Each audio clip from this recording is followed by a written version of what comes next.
Eh bien, laissez-moi vous convaincre. Je prends par exemple une puce électronique que vous seriez susceptible d'implanter à l'intérieur de votre corps d'ici 10 ans. Une puce qui pourrait transmettre, surveiller à distance ma biochimie pour savoir instantanément si je suis en train de consommer trop d'aliments industriels ou si j'ai un excès de sucre. Elle saurait exactement combien de sucre j'ai dans le sang. Cette puce pourrait dialoguer avec mon portable, avec mon ordinateur, avec mon environnement et m'aider à me nourrir plus sainement. Quand j'aurai un niveau de cortisol trop élevé, mon frigo me préparera un jus de fruits sur mesure qui me rééquilibrera et m'aidera à réduire mon niveau de cortisol. Ma puce parlera à mon frigo, qui parlera à mon portable, qui me forcera à sortir pour faire de l'exercice pendant 20 ou 30 minutes afin de réduire mon cortisol de moitié. Et si j'arrive à prouver qu'en implantant une telle puce chez une souris ou un rat, ils vivent 50% de temps en plus, je pense qu'un grand nombre de gens se laisseront convaincre de l'essayer.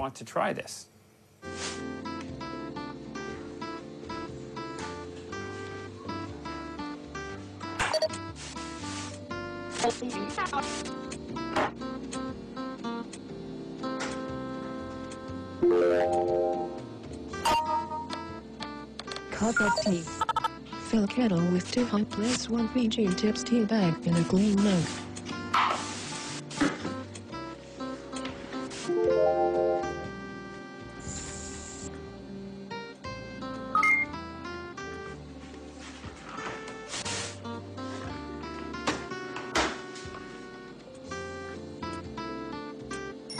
Carefully pour boiling water into the mug.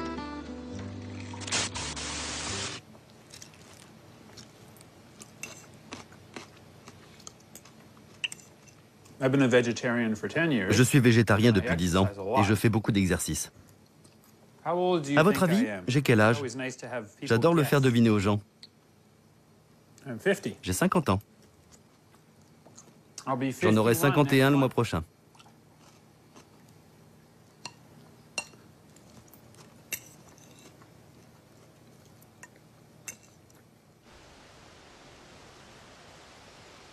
Il y a 3 ou 4 grands scénarios possibles. Le premier, c'est l'échec, ou la catastrophe qui va arriver. Un autre, ce serait qu'on transcende, qu'on aille au-delà de nos limites actuelles et qu'on devienne autre chose. Et puis le troisième, c'est l'idée qu'on patauge. 3 pas en avant, 2 pas en arrière, 3 pas en avant, 2 pas en arrière. La plupart du temps, ça ne ressemble pas au progrès. C'est la danse de l'évolution. Exactement ce que nous faisons. Mais nos machines, elles, sont en train de se transcender. Nos machines sont en train de se réveiller. Elles ne sont pas encore suffisamment intelligentes pour sentir des émotions. Nous, leurs concepteurs, ne savons pas encore construire des machines qui peuvent ressentir. Mais nous allons y arriver. Parce qu'on commence à comprendre les mécanismes qui créent les émotions dans le cerveau humain. Quand on les introduira à l'intérieur des machines, non seulement elles pourront penser, mais elles pourront aussi ressentir. Et quand elles se réveilleront, on ne les considérera pas comme différentes de nous. On les verra comme des extensions intimes de nous-mêmes. Et nous deviendrons elles. Cela me paraît être le scénario le plus probable d'un monde au-delà de l'humanité. Ce sera toujours de la vie. Tous les éléments de l'humanité seront encore présents, mais ce sera post-biologique.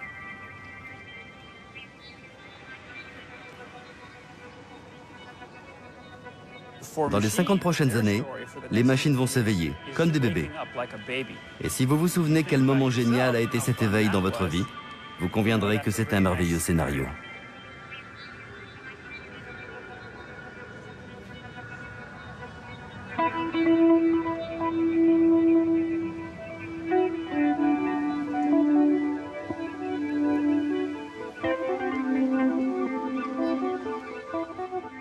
Ça n'est pas des doux dingues qui rêvent de ça. C'est par exemple le fameux rapport commandé par le président Clinton sur la convergence des nanotechnologies, des biotechnologies, de l'informatique et des sciences cognitives.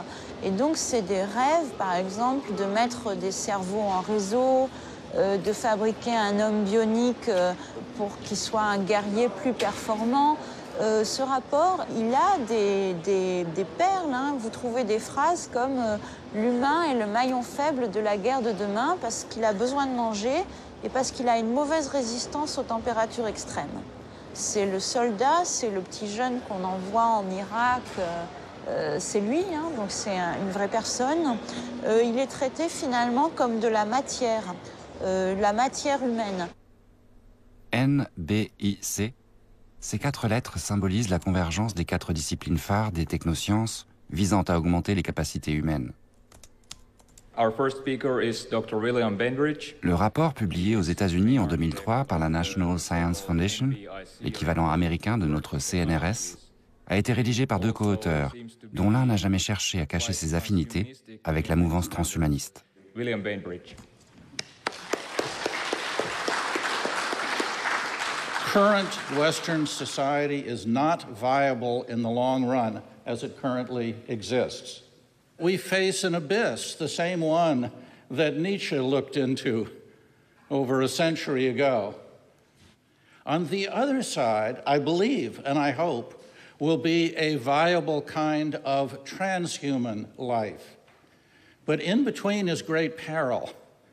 I argue that transhumanism is really not a choice, but a necessity. I see NBIC technologies as very close to the World Transhumanist Association. What role are we going to play in the world? To what extent can we work within existing social and cultural structures versus creating our own? It's not just a single individual. You are the heroes of the future. You and the millions more like you who will join this wider movement over the coming decades. Je suis transhumaniste. Je le suis parce que j'adhère au projet d'amélioration de l'être humain. Je crois que les idées transhumanistes sont en train de se répandre au cœur de la société et qu'elles vont avoir des conséquences politiques imprévisibles sur notre culture. Mon point de vue est que c'est un phénomène très large dont on ne perçoit que la partie émergée, comme un iceberg, et qu'il y aura un changement culturel majeur. Nous avons connu quelques succès à la marge, comme avec William Bainbridge, qui a joué un rôle central en réussissant à faire naître le programme national de nanotechnologie et à faire financer le projet de convergence. Tous les gens qui faisaient partie de ce projet avaient chacun des objectifs légitimes. Ce n'était pas juste une façon de promouvoir le transhumanisme en tant que tel. Autrement dit, l'armée était impliquée parce qu'elle s'intéresse au projet d'amélioration du super-soldat. Les entreprises étaient impliquées parce qu'elles cherchent à en tirer de nouveaux produits et donc à financer la recherche. Et les scientifiques étaient impliqués parce qu'ils veulent des financements. C'était donc un intérêt tout à fait légitime. Par contre, que le projet se soit aussi clairement focalisé sur les aspirations transhumanistes, d'amélioration de l'humain, et que quelques penseurs transhumanistes aient réussi à donner ce ton au projet, ça a été la vraie surprise.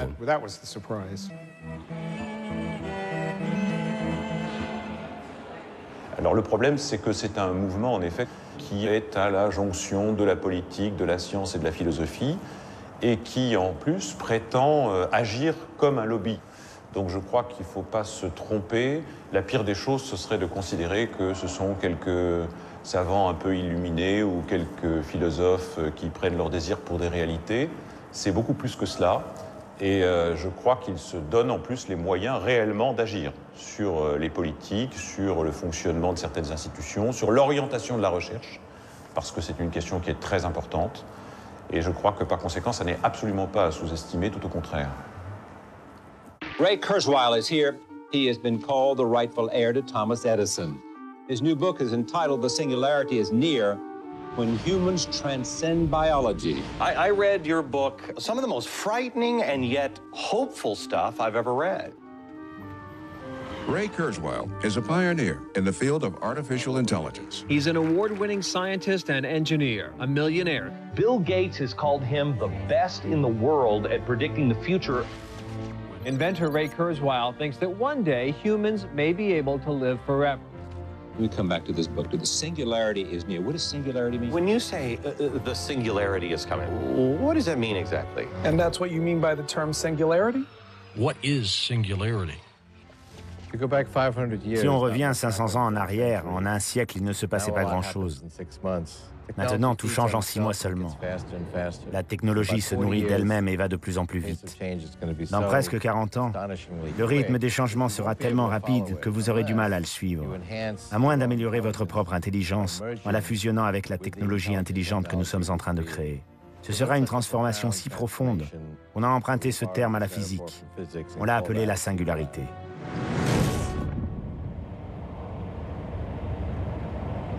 Turn right, then turn left. C'est en Californie, au sud de San Francisco et en plein cœur de la Silicon Valley, que Ray Kurzweil a décidé de fonder l'Université de la Singularité il y a 4 ans.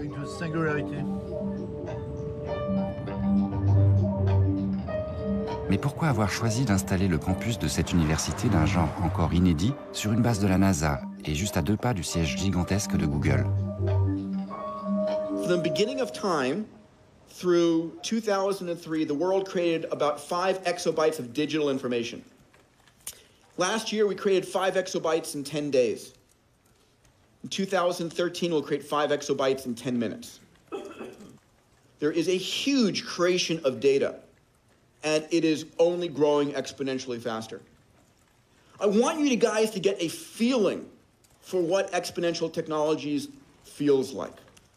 Because you can take advantage of it if you're ready for it, and you can be put out of business if you're not. I want you to think about what you can do to teach yourself to think exponentially, and what will you do in your company to make teams understand exponentials.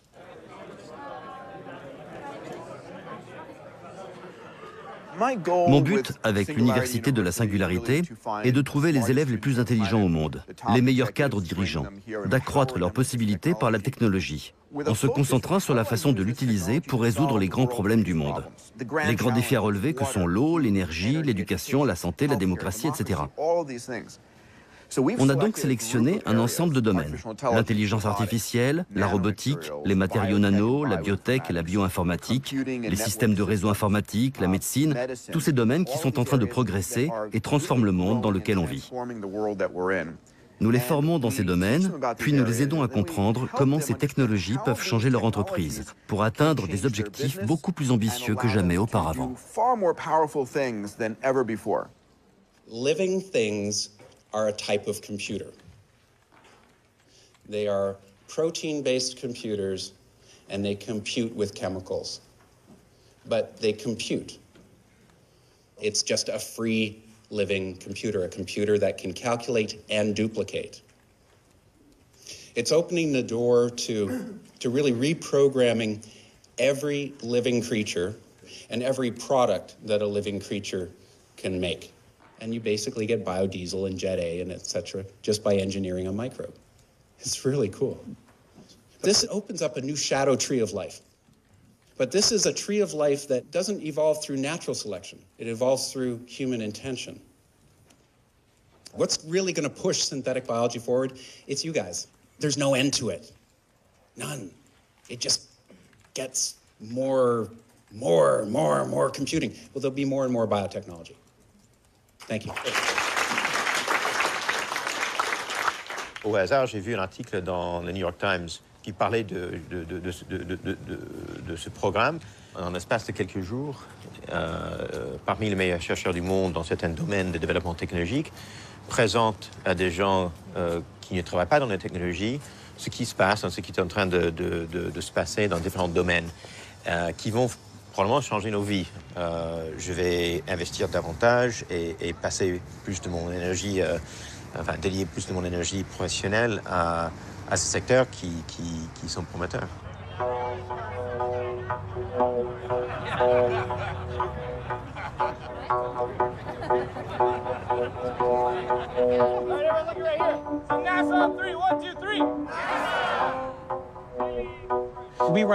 Nous avons 2 programmes à l'université.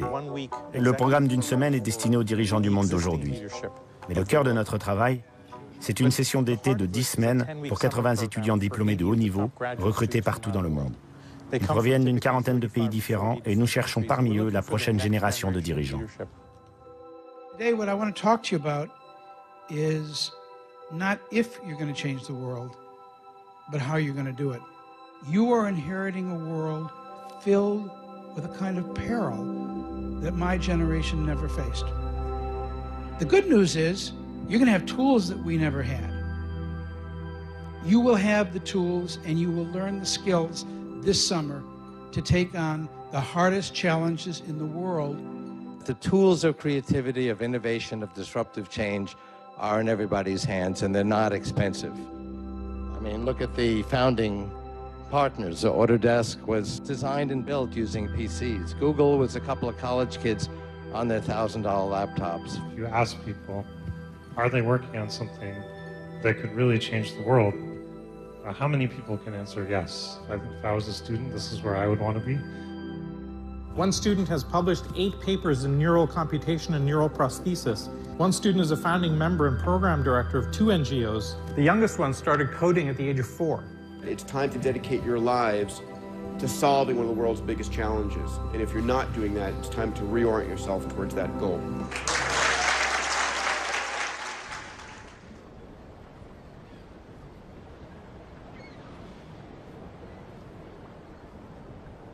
Cette bague vient du MIT.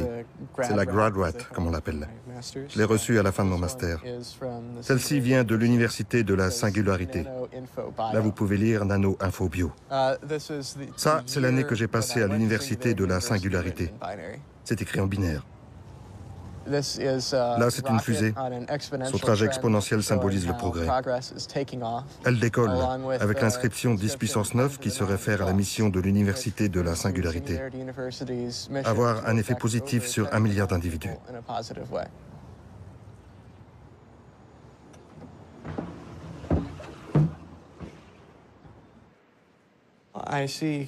Pour moi, l'humanité est en train d'évoluer vers une civilisation homme-machine.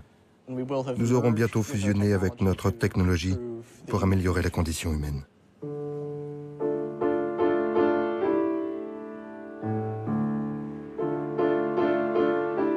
Je crois que beaucoup de gens choisiront de s'augmenter pour des raisons médicales, parce que leur corps n'est plus à la hauteur et que devenir mécanique sera leur unique moyen de survivre. Je crois aussi que plein de gens le feront juste parce qu'ils trouvent ça cool. Parce qu'ils découvriront les possibilités que cela leur offrira. Enfin, il y aura le scénario le moins drôle, quand certains devront le faire pour rester dans la société, pour rester insérés. Car la vitesse du changement technologique sera si rapide qu'il sera très difficile au cerveau humain de s'adapter en gardant son état biologique d'origine. Et la fusion au moins partielle avec les machines permettra aux gens de faire face à la vague d'informations qui les submergera bientôt.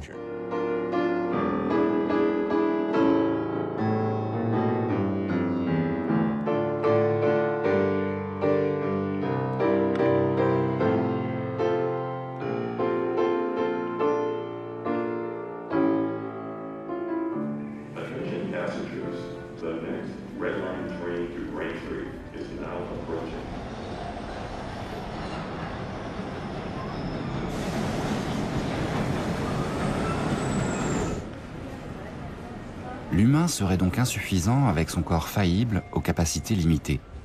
Et pourquoi pas bientôt obsolète, malgré une course effrénée pour tenter de suivre le rythme du progrès technologique.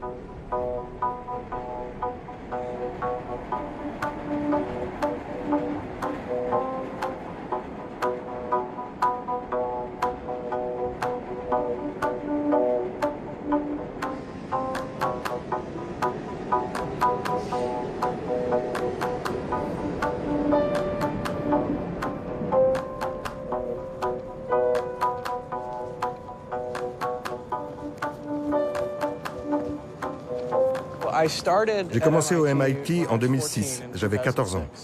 C'était la première fois que quelqu'un d'aussi jeune étudiait ici. J'ai fait l'université de la singularité l'année dernière. Et à la cérémonie d'ouverture, Larry Page, le cofondateur de Google, est venu faire une visite surprise et on a parlé intelligence artificielle. Il m'a dit qu'il voyait deux moyens pour développer l'intelligence artificielle. Utiliser de simples algorithmes à une échelle massive, comme le fait Google, ou alors commencer à modéliser le système nerveux biologique le plus simple, pour aller vers des systèmes de plus en plus complexes.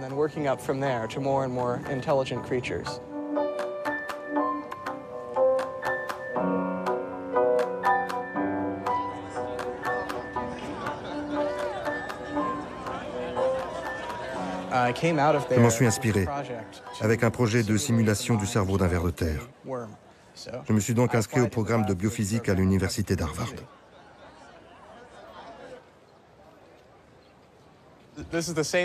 C'est ici sur ce campus que Mark Zuckerberg a créé Facebook.com il y a 7 ans, le succès le plus récent de la Silicon Valley. Facebook emmagasine une quantité de données personnelles que nous mettons en ligne. Des photos, des anecdotes, mais il ne donne pas réellement le moi de chacun. À partir d'un profil Facebook, il n'est pas encore possible de modéliser la façon dont on pense ou dont on agit, ni d'anticiper un comportement. Il faudrait pour ça intégrer beaucoup plus de données que ce que les personnes génèrent d'elles-mêmes.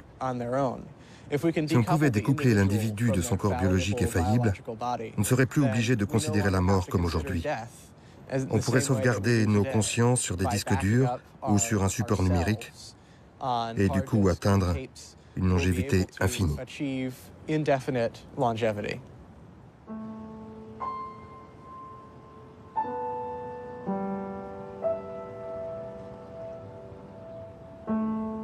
Pour le moment, je commence avec le plus simple des organismes. Le ver de terre Caenorhabditis elegans. Je crois qu'il me faudra 3 ans pour définir la procédure permettant de copier intégralement sur un ordinateur le schéma mental de ce ver. Cela ne semble pas si long.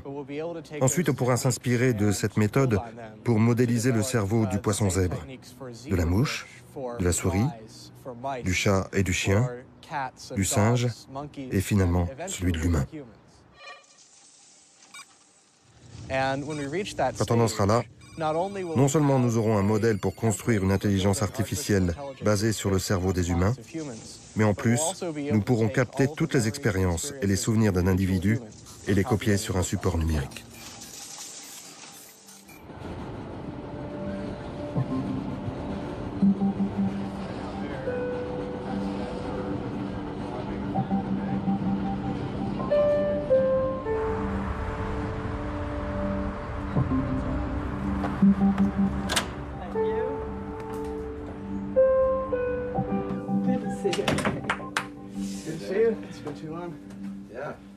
So the connectome is known? Yes.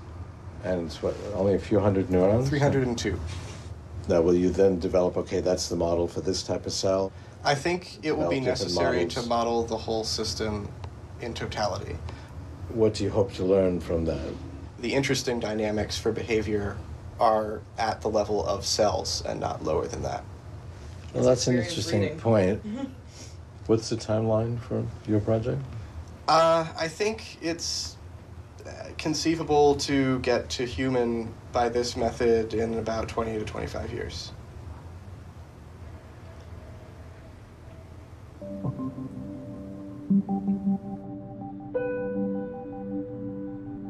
Death is a tragedy. La mort est une tragédie. Nous n'avons pas encore les connaissances nécessaires pour vivre indéfiniment. Mais en fait, on en sait déjà suffisamment pour parvenir à une étape où l'on en saura encore plus, puis pour basculer vers celle où nous pourrons sauvegarder notre moi. Ce ne sera jamais une garantie d'immortalité, mais on parviendra à un point de basculement où, grâce au progrès scientifique, nous arriverons à gagner toujours un peu plus sur le temps. On y arrivera non pas en un seul grand bond en cochant la case « je veux être amélioré par la technologie » ou pas. Ça ne se passera pas comme ça. Cela arrivera après des centaines, des milliers de petits pas. Chaque pas correspondra à une demande du marché, à une acceptation du marché. Et les gens les accepteront. Cela ne sera pas un choix radical. Est-ce que je veux être amélioré ou pas? Il y aura des millions de choix. Il y a déjà 1 million d'applications possibles pour des appareils comme celui-ci. Il y aura de même 1 million de choix pour nous à l'avenir. Et très peu de gens choisiront de ne pas y aller. Dépasser l'humanité signifie nous intégrer à l'intérieur du réseau. Ne plus limiter les sacs à viande que nous sommes à la seule communication Internet via un clavier avec des doigts, mais devenir partie intégrante du réseau, en devenant une partie du monde machine. C'est ça le transhumanisme.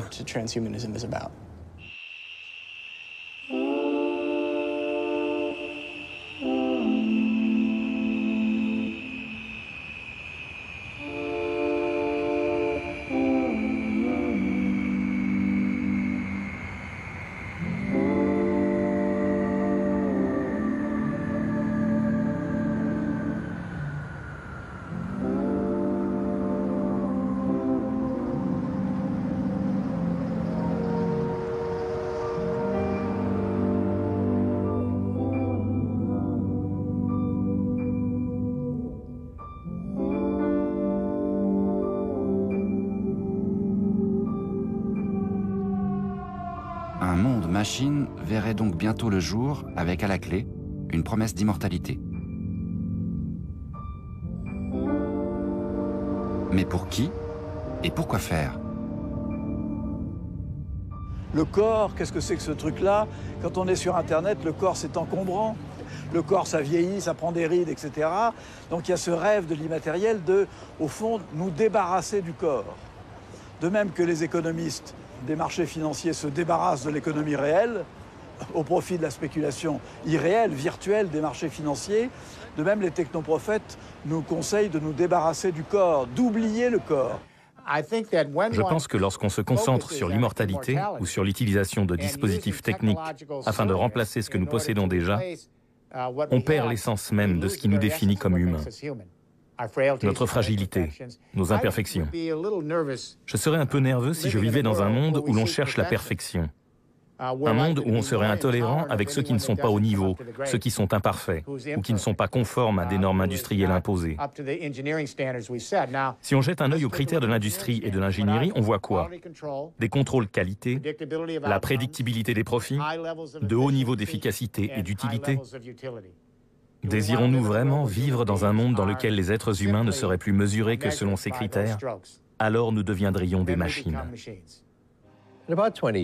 Dans 20 ans à peu près, je dirais en 2029, une machine, une intelligence artificielle pourra égaler le cerveau humain, puis le dépasser. Nos cerveaux deviendront en grande partie non biologiques. Nous deviendrons donc en partie des machines. On pourra alors stopper le vieillissement et vivre indéfiniment. Nous serons comme des dieux. Les gens ne veulent pas l'entendre, mais nous serons omniscients, capables de tout savoir, de connecter nos cerveaux directement à Google. Nous serons omnipotents. Nous pourrons maîtriser un objet à l'autre bout de la planète. Nous serons omniprésents, capables de connaître les pensées de quelqu'un au Japon ou à Hawaï, n'importe où et à n'importe quel moment. Se débrancher ne se fera qu'au prix d'une grande solitude.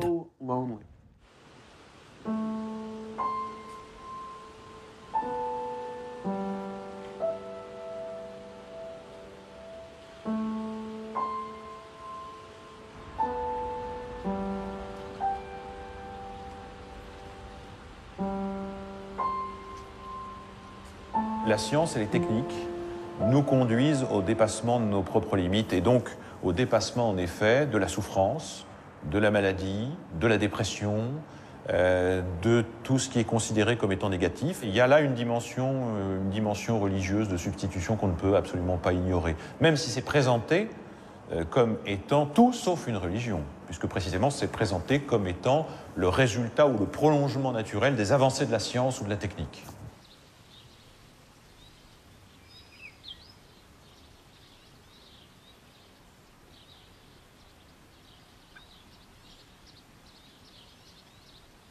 L'accès à des technologies de plus en plus sophistiquées, de plus en plus coûteuses, ne travaille pas nécessairement une amélioration du bien commun, elle peut être un projet pour une élite. Alors ça veut dire inscrire une fracture violente dans l'humanité qui pose un problème politique, mais je pense, un des problèmes politiques majeurs pour l'humanité aujourd'hui. Ces gens-là sont prêts à laisser sur le bord du chemin, en attendant leur disparition finale, une bonne partie de l'humanité. Il n'y a pas besoin d'exterminer. Il y a des gens qui s'effaceront parce qu'ils seront moindres. Ils seront moindres et donc condamnés à disparaître. Donc, quelque part, il y a une espèce de césure acceptée, de fracture acceptée.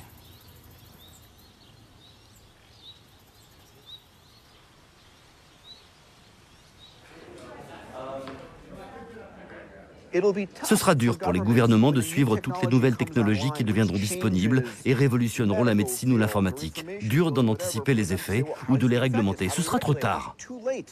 On ne peut pas réglementer. La régulation de ces technologies, une fois qu'elles deviendront disponibles, sera impossible. Va-t-on arrêter la recherche sur les cellules souches aux États-Unis? Ce serait pathétique. Les meilleurs chercheurs fileront en Corée du Sud, ou en Chine, ou en Italie, ou ailleurs pour travailler. Nous n'avons plus de frontières, et l'idée de réglementer à l'intérieur de frontières nationales est une mentalité dépassée. C'est le siècle dernier.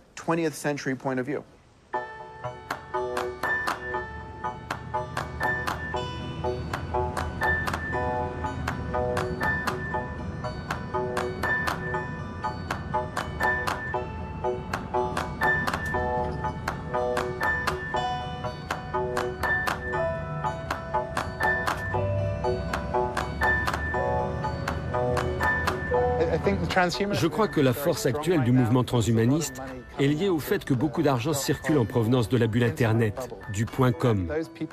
Ces gens-là, dans la Silicon Valley, par exemple, pensent que tout est information parce que c'est comme ça que leur monde fonctionne et parce qu'ils ont fait beaucoup d'argent avec de l'information. Ils pensent pouvoir exporter cette métaphore vers la biologie, la médecine ou ailleurs, en espérant faire de l'argent là aussi. Quant à savoir si cela fonctionnera comme une métaphore ou pas, je ne sais pas. Mais en ce moment, c'est là qu'est l'argent. Quand on regarde les choses de près aux États-Unis, on s'aperçoit que les connexions de ces projets technoscientifiques sont avec l'aile droite du libéralisme américain. Qui a financé l'université de la singularité en Californie, c'est la droite ultralibérale dure. Ce sont les libertariens. C'est-à-dire que les connexions avec le projet marchand, avec les logiques de la société marchande, sont indubitables, sont écrasantes, sont affolantes même.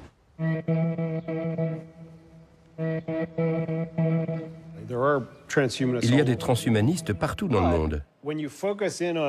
Mais si on fait un gros plan sur la Silicon Valley et la Californie, là, les transhumanistes sont presque tous des anarcho-capitalistes, des libertariens au sens politique du terme.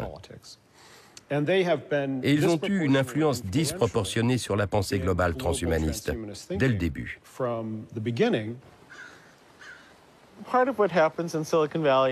Une partie de ce qui se passe dans la Silicon Valley vient du fait que certaines personnes ont peut-être un peu trop confiance en elles, ont une tendance à avoir envie de recréer la vie pour tout le monde.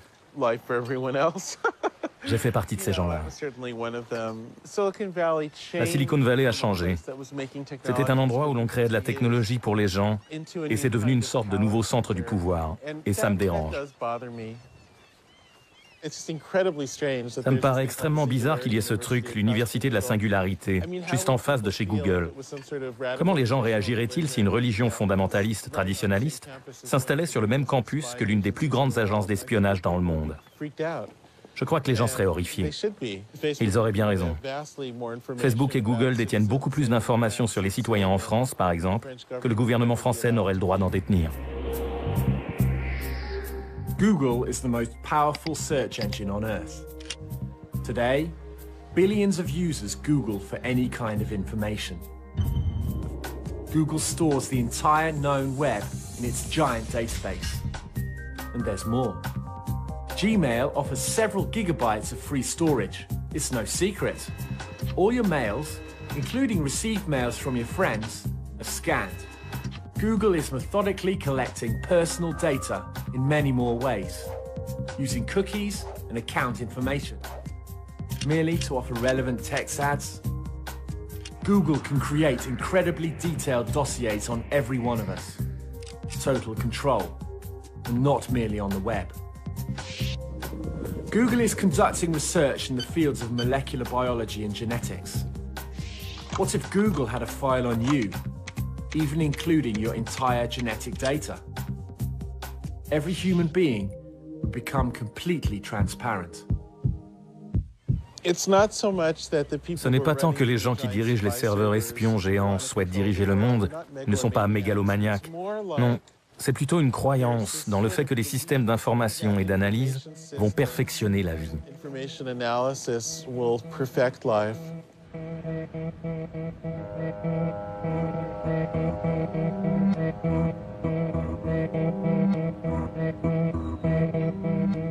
Si on met le transhumanisme de côté, améliorer les êtres humains signifie surtout la création d'un nouveau marché. C'est une façon de faire tourner l'économie. Les gouvernements valorisent de plus en plus la production et l'innovation technologique, plus que tout le reste. Et bien des pays s'enferment dans cette logique de fuite en avant.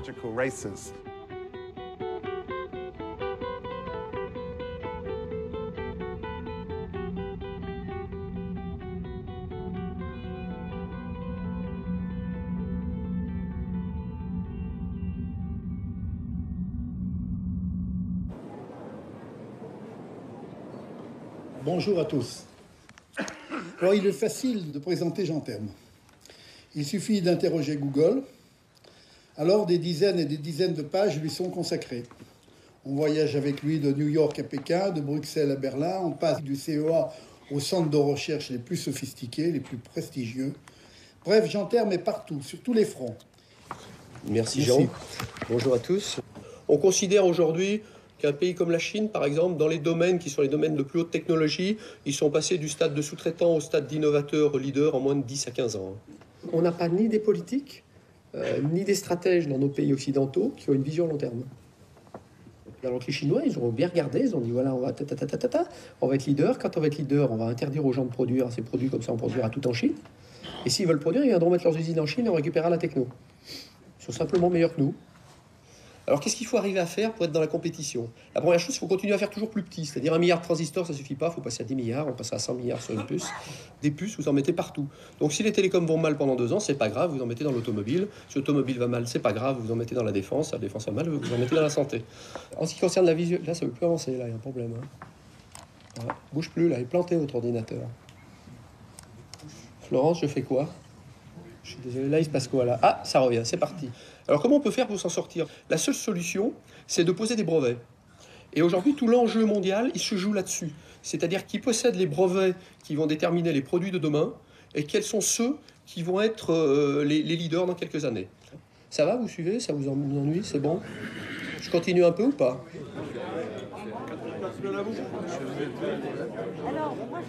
C'est quand même extraordinaire de penser que cette explication qu'on va être en retard par rapport aux États-Unis, au Japon ou à d'autres suffit pour donner de l'intelligence au projet. On va être en retard, mais si c'est en retard pour rentrer dans le mur, alors on est en avance sur eux.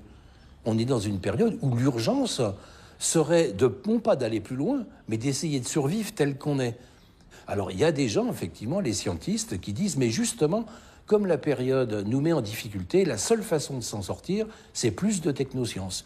Bon, ça, je trouve que c'est un discours absolument scandaleux. Je pense aux Japonais qui, là, sont en train de se prendre des radiations largement. Tout ça pour avoir 20% d'énergie en plus. C'est complètement fou. C'est pas sérieux. La marche du progrès technoscientifique s'accélère donc sous la pression de la compétition économique internationale.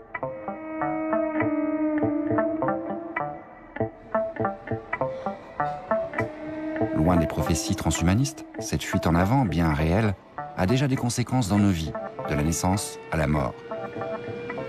Comme ici, en Corée du Sud, où, loin des laboratoires, des expérimentations en cours préfigurent ce que sera peut-être un jour notre monde.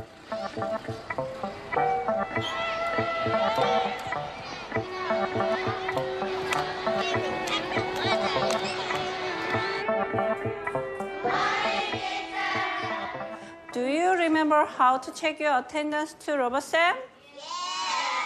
Hello, Dr. RoboSam. 안녕, 최윤정.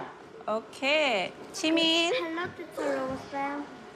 안녕, Hello, teacher RoboSam. 안녕, 김중원. Listen carefully. Listen and repeat. Eraser. Eraser. Eraser. Eraser. Okay, listen and repeat. May I help you? May I help you? Everyone? May I help you? Okay. You did a good job. Can you understand it? Yeah. Okay. Excellent. Je pense que l'utilisation du robot SEM sera une révolution dans le domaine de l'éducation. Pour nous, les humains, ça demandera peut-être encore plus d'efforts pour le concurrencer.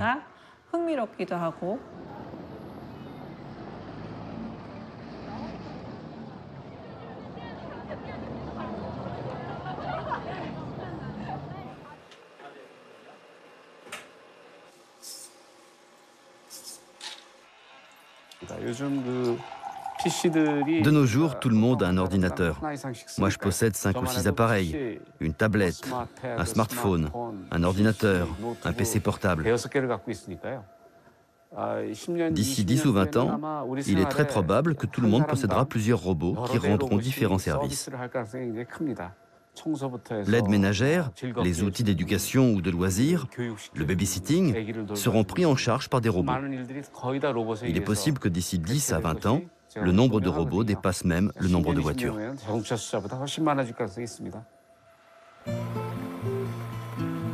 Les robots s'humanisent et quittent désormais l'univers des usines dans lequel ils étaient jusqu'ici cantonnés. Progressivement, ils entrent dans nos vies. Moins coûteuses que les hommes, les machines, infatigables et dociles, vont pouvoir contribuer à la hausse de productivité dans les services, se substituant aux humains qui, eux, se robotisent de plus en plus au travail. Quel monde naîtra bientôt au paroxysme d'une compétition économique sans merci et donc de plus en plus dénuée d'humanité.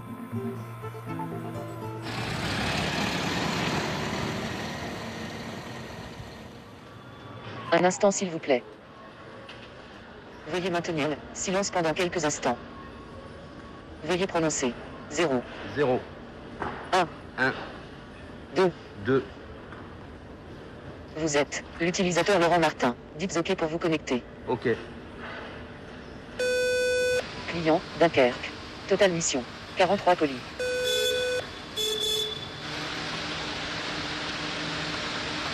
5, 3, 4. 20 cartons. 3 OK. 3 restent 17. 2 OK. 2 restent 6.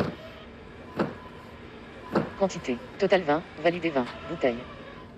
2, 1, 3. 2 cartons. 2 OK. 77. 1 OK. 152. 6, 3, 4. 1 carton. 1 OK. Préparation terminée. Impression des étiquettes. On n'est plus tout seul. On a quelqu'un qui nous parle.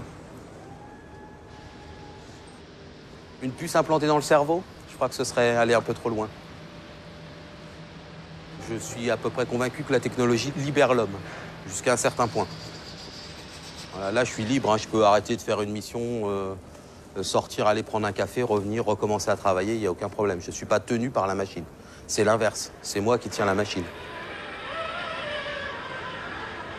J'espère pour longtemps. Je suis optimiste.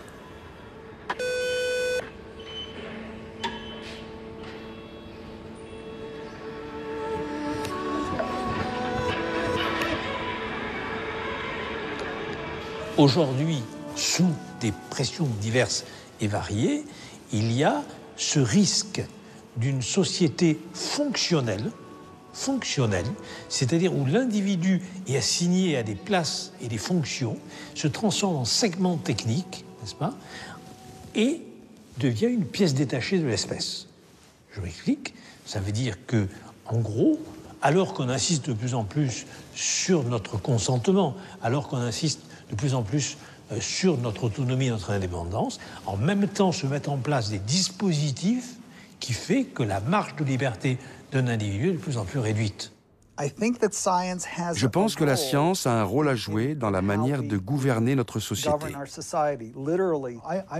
Je ne suis qu'un modeste scientifique qui fait de l'imagerie cérébrale, mais au fur et à mesure que le savoir s'accumule dans notre laboratoire et dans beaucoup d'autres, On va devoir décider à un niveau beaucoup plus large, au niveau de la société, comment on va utiliser cette connaissance, comment on va changer la façon dont on communique, dont on éduque les enfants, comment on va traiter les personnes âgées. Pour moi, c'est l'un des plus grands défis actuels, et on commence juste à s'en rendre compte.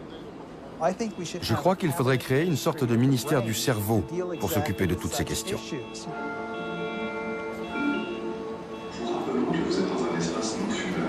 Jamais autant qu'aujourd'hui, nous n'avons été plongés dans un monde où la réalité est totalement dévitalisée, elle est géométrisée, elle est planifiée, elle est virtualisée, elle est numérisée.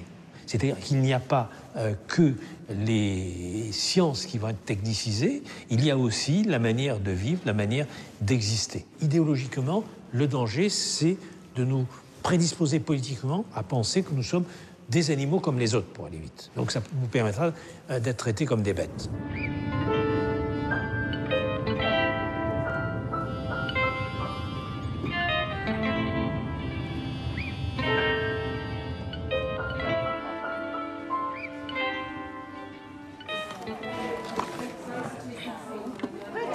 This is Matilda.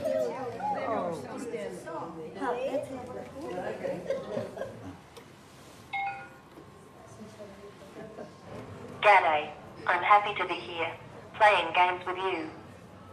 Number 33, all the threes. Repeating, number 33. Next. Number 85, 85. Repeating, number 85. Next. Number 73, 73. Number 21, 21. Repeating. Nous utilisons le bingo comme premier point de contact avec les résidents âgés parce que c'est une activité de groupe. Quelques-uns apprennent à jouer avec l'interface de commande. Bingo.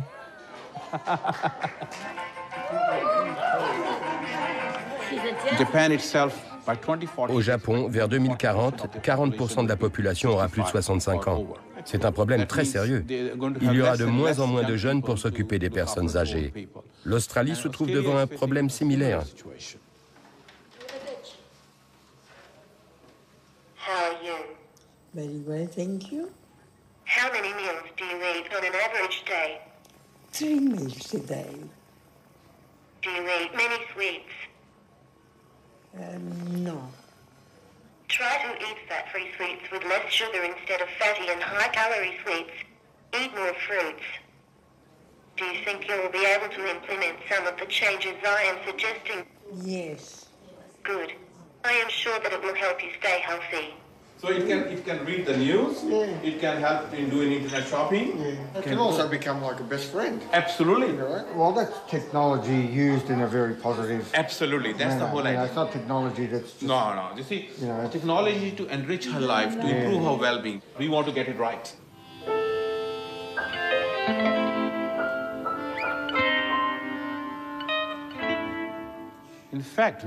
En fait, nous sommes en train de créer un réseau de robots, un réseau de Matilda, qui seront installés dans les maisons de retraite, chez les médecins de famille, dans les centres communautaires, à domicile chez les proches, afin de combler le manque de présence humaine, le manque d'éléments humains dans la vie de ces personnes âgées.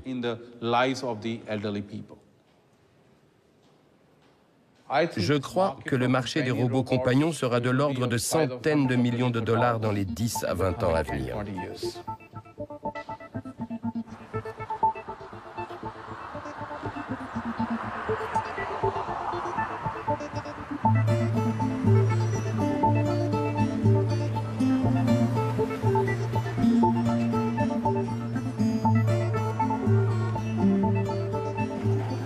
Voulons-nous vraiment d'un tel monde ? Un monde sans humains ?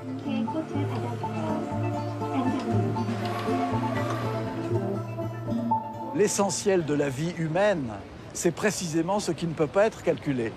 C'est-à-dire l'amour, la spiritualité, la poésie, la sagesse, la musique, la tendresse, l'altruisme, la générosité, la solidarité humaine.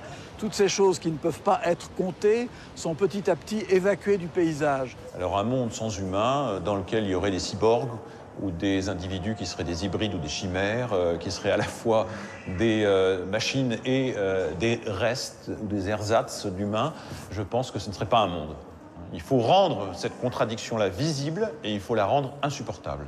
C'est le seul moyen, me semble-t-il, de nourrir justement l'esprit de la résistance et l'attitude de la résistance. Il faut que nous renoncions, n'est-ce pas, à laisser aux experts le soin de guider nos vies, que ce soit des experts en économie, que ce soit des experts en politique, que ce soit des experts en nanotechnologie, etc. Il faut que nous puissions nous réapproprier cette démocratie que nous avons eu tendance à abandonner à leur profit sous la pression des politiques sécuritaires et sous la pression des industries diverses et variées de l'humain.